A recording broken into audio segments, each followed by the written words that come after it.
शांति। Good morning. सभी महा सद्बुद्धि आत्माओं को, सद्विवेकवान आत्माओं को, ईश्वरीय सद श्रीमत पर चलने वाली दिव्य आत्माओं को, सृष्टि के अंदर बहुत उच्च कोटि का पाठ अदा करने वाली विशेष आत्माओं को ईश्वरीय वाणी के कुछ विशेष जो निचोड़ है वो सुनेंगे आज हम अपनी तरफ से। इस ईश्वरीय सेवा में, इस इजीवे मुरली दर्शन में हमारे जो भी भाई बहन लाभ ले रहे हैं और अनेकों को लाभान्वित करने के लिए इस का लिंक भी शेयर करते हैं एक दूसरे तक। कमेंट बॉक्स में जाके कुछ कमेंट भी करते हैं, बहुत अच्छा लगता है। आप हमारे अपने हो और लाइक भी करते हैं, उनको मैं विशेष तहे दिल से शुक्रिया अदा करता हूँ। आप सब हैं तो बाबा ने हमें ईश्वरी सेवा दी हुई है। बस ये कार्य निरंतर धीरे धीरे ही सही आगे बढ़ता जाए ताकि हम सब मिलते जुलते रहें इस चैनल के माध्यम से। चलिए पुनः सभी का दिल से धन्यवाद और बाबा की वाणी पे आ जाते हैं। मीठे बच्चे, हर एक पाठधारी आत्मा आधा समय सुख, आधा समय दुख का पाठ बचाती है। यह भी बच्चे एक ईश्वरीय लॉ है, नियम है। अब एक बहुत गहरी बात है कि बाबा की बातों को कई तरीके से हमें लेना है। कल भी मैंने बोला था, परसों में एक बहुत अच्छी बात आई थी, मैं भूल नहीं पा रहा हूं। बाबा ने कहा बच्चे अंतमति सोगति, बच्चे रात को जैसा चिंतन करके जो करके आप सोते हो, सुबह वही तुम्हारी गति होती है। अब सदगति होती है, सुबह दुर्गति होती है, वो आप देखो, डिपेंड करता है अभी। तो प्रकृति के तरीके से, इस प्रकृति के तरीके से, हर तरीके से ये ईश्वरीय नॉलेज जो है हमें लाभ देती है अगर हम उसका लाभ लेना चाहते हैं तो। अभी कलियुग की अंधेरी रात है, जैसा हम शरीर छोड़ेंगे जिस अवस्था में, उसी अवस्था में हम ऊंच पद पाएंगे। और बाबा ने विशेष कर सोने के लिए कहा था, तो शाम को सोने से पहले बाबा को जो याद करते हैं उनके स्वप्न भी बहुत सुंदर और शक्तिशाली हो जाते हैं। और प्रातः काल अमृत वेले आंख खुलते ही अपने आप मन और बुद्धि कहती है बाबा गुड मॉर्निंग। आज की मुरली में बाबा ने कहा हर आत्मा, बाबा ने कहा हर एक पाठधारी आधा समय दुख, आधा समय सुख का आत्मा पाठ बजाती है। यह भी एक ईश्वरीय लॉ है। गरीब हो अमीर हो, बचपन से और युवा अवस्था बड़ी मजे की रहती है ना। इस शारीरिक प्रकृति की भी और बाह्य प्रकृति, सत्य उतरेता बड़ा गजब का रहता है। और फिर द्वापर के बाद थोड़ा डलना शुरू होता है। ऐसे ये भी ओल्ड एज में धीरे धीरे धीरे फिर ऐसे आप दोनों एंगल से लो इस ज्ञान को, पूरा मक्खन खाओ, बढ़िया हजम करो मनन चिंतन करके। प्रश्न, जो बाप समझाते हैं यह समझाने बच्चों की बुद्धि में यथार्थ रीति आखिर बैठेगी कब? बाबा ने कहा जब बुद्धि बनेगी शुद्ध तब, ठीक है। और बुद्धि शुद्ध बनेगी मनन चिंतन से, बाबा के साथ योग लगाने से। चलो आज का गीत है, दूर देश का रहने वाला आया देश, पराया नहीं हमारे देश आया है। आप ऐसे इस गीत को सुनो, दूर देश का रहने वाला आया देश हमारे, किस लिए आया? हमें ले जाने अपने देश। ओम शांति। देखो भारत प्राचीन देश कहा जाता है, परंतु उनको पता नहीं है कि आदि सनातन देवी देवता धर्म आखिर हमारा है, अपना है और सर्वश्रेष्ठ धर्म है ये। बच्चे हिंदू कोई धर्म की तो बात नहीं। कई लोग जैसे आजकल है, कट्टरता की बात अलग है, लेकिन आप बहुत गहराई से अगर आप देखें, ये जो अपने को हिंदू तो कहलाने वाली आत्माएं हैं, दिव्य आत्माएं, ये बहुत ही उच्च घराने की आत्मा है। इस ईश्वरी विश्वविद्यालय में बताया, ये सृष्टि की आदि हैं, सर्व धर्मों में सनातन हैं, श्रेष्ठ हैं, लेकिन अपने को ही भूल गए। इसलिए स्वयं परमात्मा को आना पड़ता है याद दिलाने के लिए। भाई तुम पूर्वज हो सारी सृष्टि के। बच्चे पूछना चाहिए आदि सनातन देवी देवता धर्म कब स्थापन हुआ, किसने किया, किसके द्वारा किया, मालूम तो पड़े ना। हालांकि ये बड़ी नाजुक बातें हैं, इनको समझने के लिए बुद्धि बड़ी सालिम शुद्ध चाहिए। बाबा कहते हैं देखो बच्चे, कोई बिरला ही तुम्हारी इन बातों पर ध्यान देते हैं। कोई 1 मास चलकर भी गुम हो जाते हैं, कोई 10 मिनट समझते हैं, कोई आधा घंटा, कुछ तो बेचारे चलते चलते थकी जाते हैं, बेचारे सो जाते हैं, मतलब दुनिया से खो जाते हैं, ब्राह्मण संसार से चलते चलते थक जाते हैं। अच्छा बच्चे, ऐसे सेंटर्स पर भी होता रहता है बाबा ने वहां की बात की, भाई सेंटरों पे भी ये सब चलता रहता है। कैसे देवी संप्रदाय बन रहे हैं, कैसे बाबा का कार्य आगे बढ़ रहा है। बाबा ने कहा बच्चे ये भी बड़ा वंडर है, आवत है और जावत है, कुछ ठहर भी जावत है, वो बाबा के कार्य को आगे बढ़ाते हैं फिर, ठीक है। तो यह भी बड़ा वंडर है। देखो बच्चे, ब्राह्मणों को चोटी दिखाई, विराट रूप की बाबा ने बातें की बहुत सारी, फिर बाबा ने कहा विराट रूप में ब्राह्मणों को चोटी के रूप में दिखाया ही नहीं, वास्तव में ब्राह्मण चोटी होनी चाहिए, चोटी का भी महत्व है। उन्होंने मस्तक और ये भुजा, पेट और पैर 4 को दिखाया, वास्तव में 5वीं चोटी ब्राह्मणों की। तुम बच्चे जानते हो अपने आप को अभी क्या कहलाते हो, प्रजापिता ब्रह्मा कुमार कुमारियां, माना मनुष्य सृष्टि, प्रजा माना मनुष्य सृष्टि तो जरूर ब्राह्मण द्वारा ही रचेंगे। देखो बच्चे, कहीं भी नहीं लिखा हुआ है कि क्राइस्ट को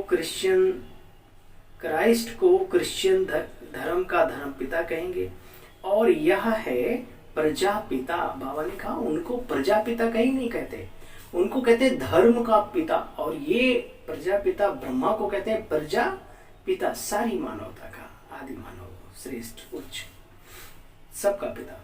भगवान ब्रह्मा द्वारा मनुष्य सृष्टि रचते हैं। कैसे रचते हैं तुम जानते हो? तुम जानते हो कहीं पर भी नहीं कहते हैं कि कोई क्राइस्ट के द्वारा परमात्मा, या बौद्धियों के द्वारा, या आदि आदि किसी के भी द्वारा, ऐसे कहीं नहीं लिखा कि उनके द्वारा नई सृष्टि रचते हैं। किसके द्वारा रखते हैं? प्रजापिता ब्रह्मा के द्वारा, है ना। ये तुम बच्चे इन बातों को जानते हो, उनका सबका अपना अपना रोल है, वो भी बहुत ऊंचे रोल वाले हैं, ऐसा नहीं है। बहुत पुण्य, बड़ी शुद्ध दिव्य आत्माएं होते हैं, शिववाद बहुत ही अच्छे होते हैं, लेकिन धीरे धीरे समय का खेल है, विकारों का मेला है, इसमें सब धूमिल हो जाते हैं। इस धूल से कोई बचता नहीं। तब बाबा को आना पड़ता है उस परम धाम को छोड़कर।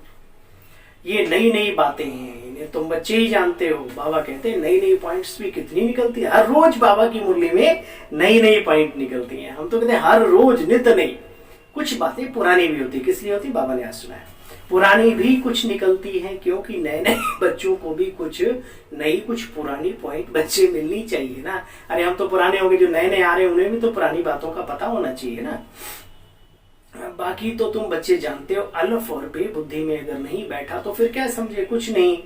भगवान बिगर बातें और कोई समझा भी न सके। मनुष्य कितना अंधियारे में है, तुम बच्चे भी कितना ज्ञान की रोशनी में आए हो, जिसे अध्यात्म की जड़ का ज्ञान हो, जिसे आध्यात्मिक पद का ज्ञान हो, आध्यात्मिकता कहां तक पहुंचा सकती उसकी नॉलेज हो, ईश्वरीय सत्ता के बारे में जो जानता हो, इस पूरे संपूर्ण ब्रह्मांड के बारे में सब कुछ बाबा ने आके बता दिया।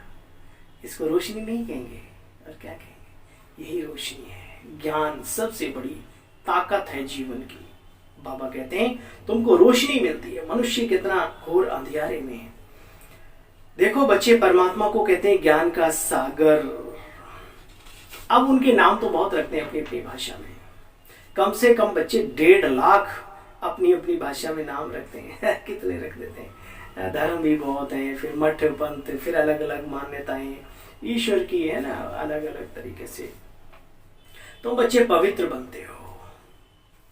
तुम जानते हो बच्चों को रोज बाप कितना समझाते हैं, परंतु बाप कहते हैं अर्जुन अभी शुद्ध बुद्धि बने नहीं है।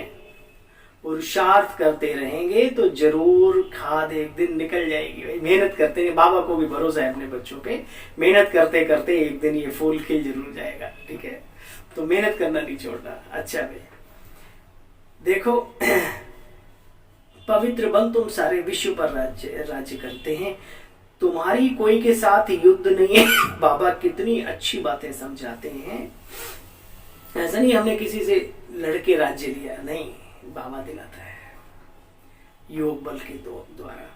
तो बुद्धि में इतना नशा रहना चाहिए, हम यह शरीर छोड़ जाए भविष्य में प्रिंस प्रिंसेस बनेंगे। बाबा कहते बच्चे हम कोई कमाई नहीं करते, हम तुमको सिखलाकर अपने घर ले जाता हूँ। बाबा तो बिल्कुल निस्वार्थ सेवादारी है। तुम बच्चे कमाई करते भी हो तो गवाते भी हो, सारा आदि मध्य अंत का ज्ञान अभी तुमको भी है, तो बाबा को भी। बाबा बैठ समझाते हैं, फिर वो निर्वाण धाम चले जाते हैं। तुम अब जो भी उस ज्ञान के आधार से मेहनत करते हो वो भविष्य में उच्च पद पाते हो। अच्छा बच्चे, वहां जिन जिन का पाठ होगा वह राजधानी में आते जाएंगे, चिंता नहीं करो कैसे होगा क्या होगा। समय प्रति समय परतें खुलती जाती हैं, है ना, व्यक्ति आगे बढ़ता जाता है, इसलिए चिंता नहीं करनी चाहिए भविष्य की। वर्तमान में जैसे हो अपने आप को ठीक रखने की कोशिश करो। बाकी तुम बच्चे जानते हो नयों की तो ये ज्ञान बुद्धि में बैठ ना सके, इसलिए भाई प्रजापिता ब्रह्मा कुमारी ईश्वरी विश्वविद्यालय में 7 दिन का कोर्स अनिवार्य है। उसके बाद रेगुलर क्लास, और 7 दिन के कोर्स में भी क्या आधा घंटा 20 मिनट, ज्यादा आपको मन लग गया बातों में तो पौना घंटा हो जाता है। उसमें क्या कोई बात क्लियर कर लेने लगे, 6-7 दिन तक वही 3.5 घंटे देने ईश्वरी नाम पे, और कितनी बड़ी प्राप्ति। अच्छा, कुछ आपसे फीस भी नहीं लगती, आपकी जो इच्छा हो समझ में आए करे, नहीं करे कोई आपको कहने वाला भी नहीं।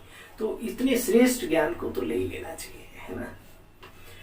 तो बाबा कहते हैं अभी अभी देखो, बाप जानते हैं पुरानों पर भी ग्रहचारी बैठती है, माया कम नहीं है। अभी अभी देखो फर्स्ट क्लास स्थिति, कल देखो बिल्कुल 3rd क्लास बन जाते हैं।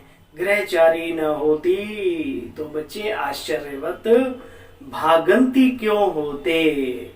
बच्चे ऐसे बाप दादा को कभी नहीं छोड़ना चाहिए। दादी जान की बाबा मैं पकड़ लूं, अरे वो स्थूल की बात नहीं है, हम सब ठाके लगा देते हैं, लेकिन आंतरिक बात है। बाबा मिला, बाबा बस दिल करता है आपसे मैं चिपका रहा हूँ, बिल्कुल कनेक्टिविटी बिल्कुल वो ना हो, खराब ना हो किसी भी तरीके से, है ना, डिटैच ना हो बाबा से हम। तो बाबा कहते हैं बाप दादा को कभी नहीं छोड़ना चाहिए।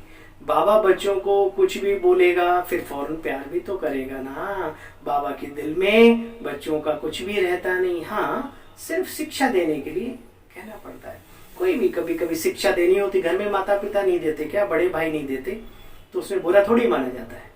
अरे जो बड़ा होता है आपको आगे कोई गड़बड़ी ना हो आपके जीवन में, इसलिए शिक्षा देते हैं। ऐसे ही बाबा भी है हमारे, बाबा कहते बच्चे का बाबा किसी की कमी कमजोरियों को भी अपने मन पे नहीं रखते, भगवान रखेगा तो क्या। प्रभु जी मेरे अब गुण चित्त न धरो, अरे वो नहीं रखता भाई, तुम एक दूसरे के मत रखो बस। बाबा कहते हैं कि सिर्फ शिक्षा देने के लिए सिखलाते हैं। देखो बच्चे, यहाँ तो बच्चों को टोली भी मिलती है वहां तो सेंटर पर बाहर नहीं मिलती है भाई। मधुबन जाते हैं देखो, क्लास के बाद टोली भी मिलती है ना, याद है आपको। जब भी आप पांडव भवन में रुके होंगे, ज्ञान सरोवर में, क्लास के बाद सीधा जैसे आप गेट के बाहर निकले, टोली वाला भाई। तो बाबा ने कहा यहाँ तो बाप की सन्मुख पालना मिलती है ना। यह जो ऋषि मुनि जो सतो प्रधान बुद्धि वाले थे, अब बाबा ने बहुत गहरी बात कही बातों में।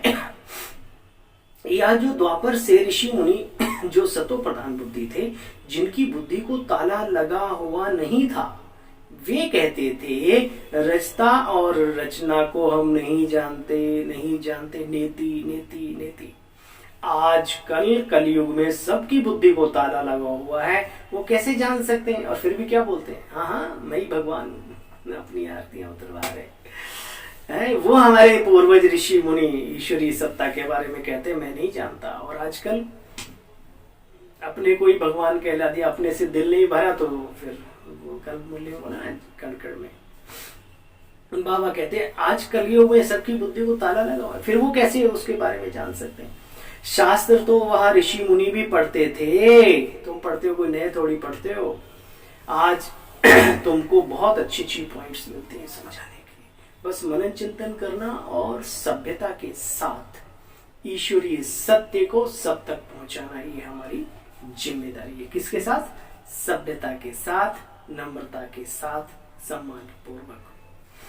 अच्छा, मीठे मीठे स्किले बच्चों प्रति माता पिता बाप दादा का याद प्यार और गुड मॉर्निंग। रूहानी बाप के रूहानी बच्चों को नमस्ते। मीठे बाबा नमस्ते।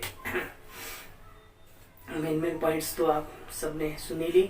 वरदान है आज का, करावन हार की स्मृति से सेवा में सदा निर्माण का कार्य करने वाले कर्मयोगी भाव। कराने वाला करा रहा है। कोई भी कर्म योगी की स्टेज में परिवर्तन करो, सिर्फ कर्म करने वाले नहीं लेकिन कर्मयोगी हैं, ऐसा संकल्प करके। कर्म अर्थात व्यवहार और योग अर्थात परमार्थ, दोनों का बैलेंस जरूर रखो। शरीर निर्वाह के पीछे बच्चे आत्मा का निर्वाह ना भूल जाए, वरना ये सब धरा का धरा रह जाएगा। अब बाबा इसको मना नहीं करते, लेकिन इतना भी ना उसके पीछे पड़ जाओ जो आत्मिक उन्नति के सारी चीजें खत्म हो जाए। नहीं, बैलेंस। साइकिल चलाते हो, स्कूटर चलाते हो, हर चीज में क्या है? बैलेंस है ना। देखो ना, छोटी सी लड़की, देख खंबा इधर खड़ा है, एक उधर खड़ा, रस्सी पे चलती, किस लिए? बैलेंस।